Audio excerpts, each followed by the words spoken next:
Can we believe that the indoor season for track and field is already almost over? GLIAC championships are up this upcoming week for Parkside Track and Field, and we're joined by the director of track and field here at Parkside, Nick Maas. Coach, at this point of the season, how would you assess where the indoor season is so far? Yeah, I think we've done pretty well. I mean, you look at sort of some of the rankings and things like that. Men are ranked in the top 25 nationally, which is fantastic. I think it's the first time in school history that we've been in that position.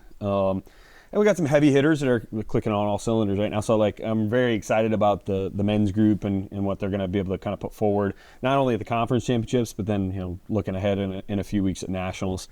Same thing on the women's side. Women, we've got some really positive depth in a lot of different areas. Our jumps are really, really strong. Middle distance and distances are really strong.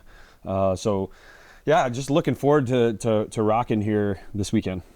Obviously, this year has been a good one for you guys so far in the indoor season. Multiple NCAA provos, multiple school records have fallen. Why do you think it's this group that's been able to do what it's done?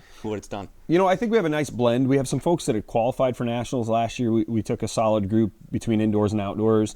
I think them sort of stepping their game up and mentoring some of our younger athletes has helped a lot. Brought in a lot of talent, so we are pretty young overall. And having that young talent also brings a different kind of energy, which I think is good.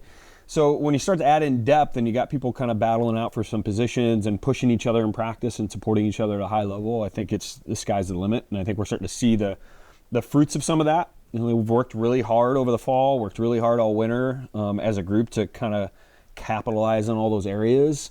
And it's starting to really string together some nice performances, and then leading into championships. When we specifically talk about these GLIAC championships, looking at the overall field, just your thoughts going into this weekend. How are you feeling about where the team's at and where you guys are? Yeah, GLIAC is a strong conference, right? So Grand Valley State is always a powerhouse nationally and even within our conference.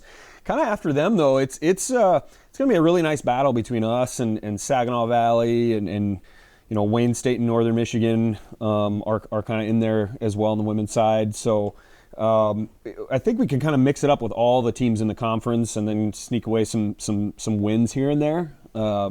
But we feel really good. We can be up towards the top portion of the conference for sure.